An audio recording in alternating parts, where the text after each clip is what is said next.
जेके boss 12th के result के बाद कई सारे स्टूडेंट्स ने जो है वो अब एलिगेशंस लगाना शुरू कर दिया है कि जो रिजल्ट आउट हुआ है उसमें प्रॉपर तरीके से ट्रांसपेरेंसी नहीं है। यानी कि जो बच्चे पहले पास थे उन्हें फेल कर दिया और जो बच्चे फेल थे उन्हें पास कर दिया। हालांकि इतना ही नहीं बल्कि कुछ बच्चों ने सुसाइड करने की कोशिश भी की है, जो हमारे पास रिपोर्ट्स आई हैं। और वैसे ही कुलगाम के अंदर जेके बॉस के रिज़ल्ट आने के बाद एक बच्ची को मिस्टीरियस कंडीशन में पाया गया। जब उसे नज़दीकी हॉस्पिटल मुंतकिल किया गया इलाज के लिए तो वहाँ पे मालूम चला कि वो दम तोड़ बैठी है। और वहाँ से कुछ ज़राए से दी हुई जानकारी के मुताबिक ये मालूम चला कि 12th के रिज़ल्ट के बाद ही ऐसा हुआ। वैसे ही डोडा से भी इतला हमारे पास मौसूल हुई कि 12वीं के निताइज आने के बाद एक बच्ची जो है वो पहले तो कुछ समय के लिए मिस्टीरियस कंडीशंस में उसको एक घर के अंदर पाया गया और उसके बाद जब उसे हॉस्पिटल मुंतकिल किया गया तो मालूम चला कि वो भी दम तोड़ बैठी है। तो यानी कि हालात और वाक़ात को अगर आप मद्देनज़र रखेंगे तो 12वीं के निताइज के बाद कई सारे पेरेंट्स व स्टूडेंट्स लगातार ये इल्ज़ामात आयद कर रहे हैं कि जिस तरीके से रिज़ल्ट आउट हुआ है इस रिज़ल्ट में कहीं ना कहीं कमी पेशी ज़रूर है, जिसके कारण एक स्टूडेंट को जस्टिस नहीं मिल पा रहा है।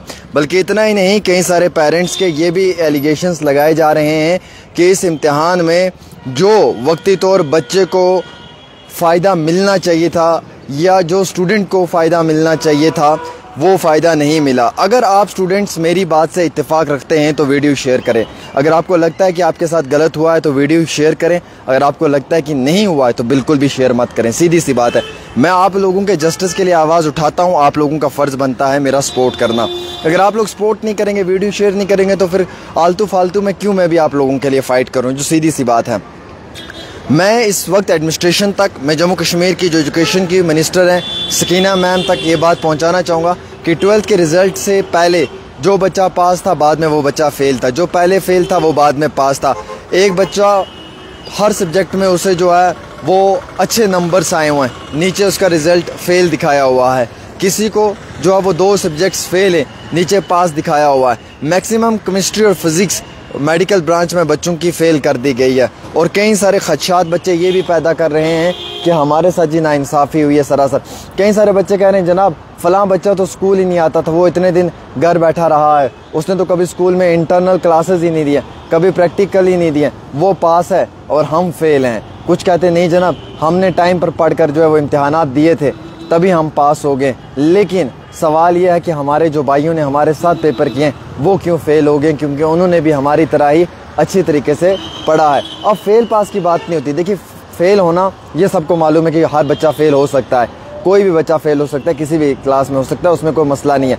फ़ेल इसलिए होना कि पहले उसका रिज़ल्ट पास आना बाद में उसका फ़ेल होना, ये सवालिया निशान खड़ा करता है। देख लीजिए मैं आपको एक क्लियर सी बात बताता हूँ।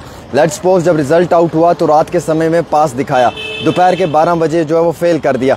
एक शीट में पास आ रहा है, दूसरी शीट में फ़ेल आ रहा है, एक शीट में फ़ेल आ रहा है, दूसरी शीट में पास आ रहा है। तो ये कन्फ्यूजन क्रिएट करता है ना। सुबह 10 बजे आप अपनी वेबसाइट पे पास दिखा रहे हैं, 12 बजे आप फेल कर रहे हैं और आप बोलते हैं it's technical glitch, it's technical error, it's technical fault. तो ये फॉल्ट की वजह से आपने एक बच्चे का मुस्तकबिल को तबाह बर्बाद कर दिया ना। तो रिस्पॉन्सिबल कौन है? क्या जेके बॉस है? क्या एडमिनिस्ट्रेशन है? कौन अपनी जिम्मेवारी लेती है कंधों पे? जो बच्चा सुबह 55% से पास हो रहा है, शाम को वही बच्चा जो है वो 33% भी उसको नहीं आ रहा है। तो हु इज़ रिस्पॉन्सिबल? इसके लिए ज़िम्मेवार कौन है? ये बड़े इंपॉर्टेंट पॉइंट्स हैं जिनके ऊपर बात होना इंतहाई बहुत ज़रूरी है। इसीलिए 12th का रिज़ल्ट आया है। हम चाहते हैं कि बच्चों को इंसाफ मिले, ट्रांसपेरेंसी हो और इसमें एक पूरी मुकम्मल तौर पे तहकीकात की जाए, इसमें पूरी इन्वेस्टिगेशन की जाए कि आखिरकार एक दिन पहले बच्चा पास दूसरे दिन फेल, ये कैसे हो सकता है। और अगर बच्चा जो है वो 55% 60% ले रहा है तो नीचे उसके रिज़ल्ट में फ़ेल कैसे लिखा हुआ है, ये पहुंचने वाली बात है। तो कई सारे बच्चों के साथ नाइंसाफ़ी हुई है। हम डिमांड करते हैं कि उन्हें इंसाफ मिलना चाहिए। हुकूमत से भी गुजारिश है, एडमिनिस्ट्रेशन से भी गुजारिश है। इंटरनल मार्क्स कम आए जबकि हम रेगुलर क्लासेस अटेंड करते थे। देखो इतना अच्छा पेपर हुआ था केमिस्ट्री का, फिर भी फेल किया, समझ ही नहीं आ रहा। उसके बाद कई सारे बच्चे लिख रहे हैं the marking specially in physics and chemistry for class 12th is very very bad. हमारे साथ गलत हुआ है सर। सब बच्चे लिख रहे हैं। और मैं बच्चों को कहूँगा कि अगर आप मेरे साथ हैं और अगर आप चाहते हैं कि आपको इंसाफ मिले तो इस वीडियो को इतना शेयर कर देना ताकि उमर अब्दुल्ला साहब की टेबल तक पहुँच जाए। एक छोटी सी रिपोर्ट आमिर सुहेल के।